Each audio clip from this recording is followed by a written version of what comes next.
नमस्कार, आप देख रहे हैं 24 न्यूज। मैं हूं आपके साथ पूर्णिमा। बुलेटिन में सबसे पहले बात करेंगे महाराष्ट्र के सीएम देवेंद्र फडणवीस की, जिन्होंने आज विधानसभा में राज्य का बजट पेश किया। सीएम ने बजट के जरिए विकसित महाराष्ट्र 2047 का रोड मैप साझा किया। इस बजट में 9.32 लाख करोड़ के कर्ज के बोझ के बावजूद सरकार ने वित्तीय अनुशासन और जन कल्याण के बीच संतुलन साधने की कोशिश की है। फडणवीस ने स्पष्ट किया कि राज्य का लक्ष्य $5 ट्रिलियन की अर्थव्यवस्था बनना है और इसके लिए समाज के हर वर्ग, विशेषकर किसानों, महिलाओं और दिव्यांगों के लिए संजीवनी साबित होने वाली बड़ी घोषणाएं की गई हैं। बजट न केवल बुनियादी ढांचे पर केंद्रित है, बल्कि सामाजिक सुरक्षा को भी एक नई ऊंचाई पर ले जाने का प्रयास करता है। कृषि क्षेत्र को मजबूती देने के लिए मुख्यमंत्री देवेंद्र फडणवीस ने एक बड़ी घोषणा करते हुए बताया कि 30 सितंबर 2025 तक के बकाया कृषि ऋणों में से 2 लाख तक का कर्ज माफ किया जाएगा। ये फैसला राज्य में किसानों की मौत को रोकने और उनकी वित्तीय स्थिति सुधारने की दिशा में मील का पत्थर माना जा रहा है।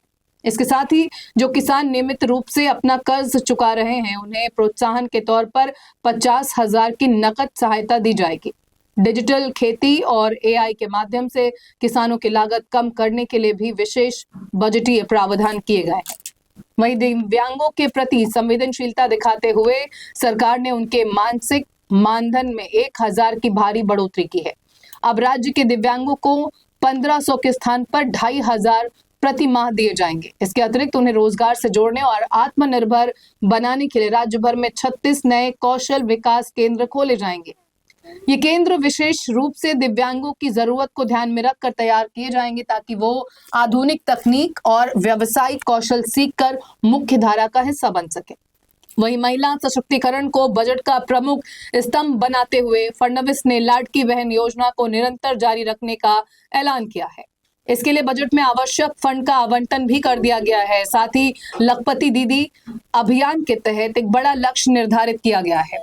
वर्तमान में राज्य में 37 लाख लखपति दीदियां हैं, जिन्हें बढ़ाकर 62 लाख करने का संकल्प लिया गया है। इसका अर्थ है कि आने वाले समय में 2.5 लाख नई महिलाओं को सालाना 1 लाख से अधिक की आय अर्जित करने के लिए तैयार किया जाएगा। वहीं सीएम ने मुंबई और उसके आसपास के क्षेत्रों के लिए भी बड़े ऐलान किए हैं। इसमें चौथी मुंबई के रूप में वडवव को विकसित करने की घोषणा की गई है।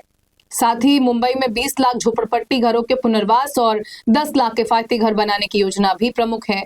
साथ ही मुंबई और पुणे शहरों के लिए underground tunnel, 1200 kilometre metro network और 6,000 किलोमीटर एक्सप्रेसवे परियोजनाओं पर विशेषकर जोर दिया गया है।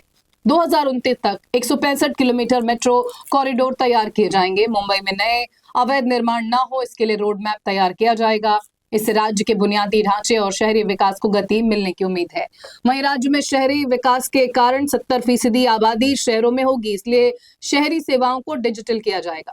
तीसरी मुंबई के रूप में उरण क्षेत्र का विकास होगा, जबकि चौथी मुंबई के रूप में वाडवड को विकसित करने की घोषणा की गई है। इसके साथ ही मुंबई में 20 लाख झोपड़पट्टी घरों के पुनर्वास और 10 लाख किफायती घर बनाने की योजना भी प्रमुख है। वहीं मुंबई और पुणे शहरों के लिए underground tunnel, 1200 kilometre metro network और 6,000 किलोमीटर एक्सप्रेसवे परियोजनाओं पर विशेष जोर दिया गया है।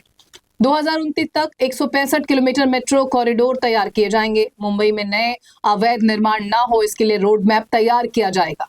इससे राज्य के बुनियादी ढांचे और शहरी विकास को गति मिलने की उम्मीद है। वहीं राज्य में शहरी विकास के कारण 70% आबादी शहरों में होगी, इसलिए शहरी सेवाओं को डिजिटल किया जाएगा। तीसरी मुंबई के रूप में उरण क्षेत्र का विकास होगा, जबकि चौथी मुंबई वाडवड में विकसित की जाएगी। मुंबई और पुणे को $50 अरब का आर्थिक केंद्र बनाने का लक्ष्य रखा गया है। दुनिया में गेमिंग क्षेत्र में अग्रणी बनने के लिए महाराष्ट्र में 295 से अधिक गेमिंग स्टूडियो बनाने का प्रयास किया जाएगा। दक्षिण मुंबई को समृद्ध महामार्ग से जोड़ने के लिए 2028 तक काम करने का प्रयास किया जाएगा।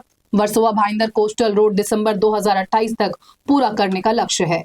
मैं स्वागत करती हूँ इस बजट का। सबसे मुख्य मुद्दा उन्होंने कर्ज माफ़ी का बारे में कहा है कि सितंबर 2025 तक जो जिनकी बाकी थी उनको 2 लाख रुपए की कर्ज माफ़ी करने का आज बहुत ही स्वागतार्ह उन्होंने आज वक्तव्य किया। और जो लोग रेगुलर कर्जा भरते हैं उनके लिए भी प्रोत्साहन पर उन्होंने योजना डिक्लेयर की है। हमारी लाडकी बहन योजना कंटिन्यू करने का आश्वासन भी दिया है और लखपति दीदी बनाने का प्लान भी उन्होंने आज अपने सभागृह के सामने रखा है। कृषि को उद्योग का दर्जा देते समय पशु संवर्धन जो विभाग मेरा है उसमें भी उन्होंने ग्रामीण पशु संवर्धन उद्योजक योजना का भी आज डिक्लेरेशन किया है। मत्स्य व्यवसाय को बहुत प्रोत्साहन दिया है और रिन्यूएबल एनर्जी को बहुत ज़्यादा उन्होंने प्राधान्य दिया है। रिन्यूएबल एनर्जी का टारगेट बहुत अच्छा रखा है। 5 ट्रिलियन इकोनॉमी की तरफ जाने के लिए बहुत ही प्रभावी कदम हम उठा सकते हैं, ऐसा बजट देवेंद्र जी ने AI का उपयोग हर क्षेत्र में होगा और पर्यावरण का भी उन्होंने सब जगह शामिल की है। जो 1000 लोक संख्या जिन गाँवों की है उनको सीमेंट रास्ते से जोड़ने की भी बात कही है और हमारे जो गाँव के खेत रास्ते होते हैं उनको यंत्र सामग्री यूज कर बनाने की भी योजना की है, जिसमें किसानों को बहुत राहत मिलने वाली है। तो मतलब कि किसान से लेकर एक उद्योगपति तक सबके बारे में कुछ न कुछ इस बजट में है और जो बहुत ही स्वागतार्ह है। दादा के मेमोरियल की भी बात की गई जी, वो तो बहुत ही आवश्यक है। उन्होंने दादा को आज बहुत मिस किया बजट में। उन्होंने कहा कि उनकी याद आती है जिन्होंने लगातार बजट बहुत सालों तक रखा, तो दादा का स्मारक भी उन्होंने आज घोषित किया है और उनके नाम से अब पुरस्कार भी घोषित किया है। जो प्रशासन में सब अच्छा काम करेंगे, जो दादा की एक अच्छा उनकी पसंदीदा एरिया था, उसके बारे में पुरस्कार भी घोषित किया है। देखिए, सबसे बड़ी घोषणा तो फार्मर्स के लिए कर दी गई है। अब उसमें उसका बजट क्या है, संख्या क्या है, वो बताई नहीं गई, लेकिन माइनॉरिटीज़ के लिए या दलितों के लिए या वंचित समाजों के लिए कुछ नहीं है। सारी पुरानी स्कीम्स है, जो कुछ किया गया वो फार्मर्स के लिए किया गया, उसका भी बजट और संख्या नहीं दी गई। तो जो महिलाओं के लिए खासकर अगर हम बात करें या फिर AI का जो इंट्रोड्यूस किया गया कि कई राज्यों में AI से टेक्निक की जो, उस पर क्या कहेंगे? वो सिर्फ एक घोषणा है, उसका बजट कितना है, घोषणा है सिर्फ। आप पूरे बजट में देखिए तो 90 तक के पुरानी योजनाओं को डाला गया है।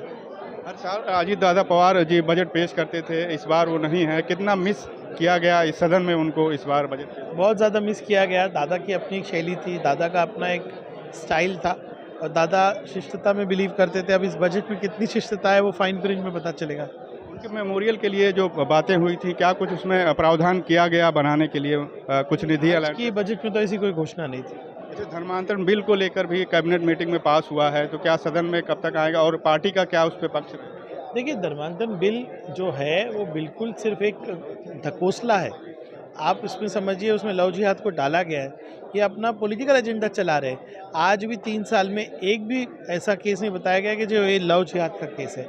ये सिर्फ वातावरण बना के लोगों को गुमराह करने वाला जो है मामला है। मुख्यमंत्री देवेंद्र फडणवीस ने आज 26 और 27 का अपना जो बजट है राज्य का वो पेश किया। हालांकि इस बजट की अगर जो अहम बातें हैं, वो सबसे अहम बात यह है कि किसानों की कर्ज माफ़ी, 2 लाख तक की जो कर्ज माफ़ी है वो प्रावधान किया गया है कि किसानों की कर्ज माफ़ी अहिल्याबाई होलकर योजना के तहत जो है वो माफ़ किया जाएगा। और इसके अलावा महिलाओं की सुरक्षा को लेकर जो है सबसे बड़ा प्रावधान किया गया है। और उसके अलावा जो है जो लखपति दीदी योजना के अलावा लाड़की बहन योजना है, लाड़की बहन योजना में जो नई महिलाएं हैं उन्हें शामिल करने का प्रावधान इस नए बजट में है। खासकर AI भी है कि AI की मदद से विकास कैसे किया जाएगा, उसका भी प्रावधान कुछ शहरों के लिए किया गया है। और तमाम जो ज़रूरी चीज़ें हैं वो बजट में हैं। लेकिन इस बजट को लेकर विपक्ष जो है खुश नहीं है। विपक्ष का कहना है कि सरकार ने घोषणा तो कर दी, लेकिन वो पैसा कहाँ से लाएंगे, जबकि राज्य पहले से ही कर्ज में डूबा हुआ है। कैमरामैन FS पटेल के साथ रेहान हुसैन, IN24 न्यूज़, मुंबई।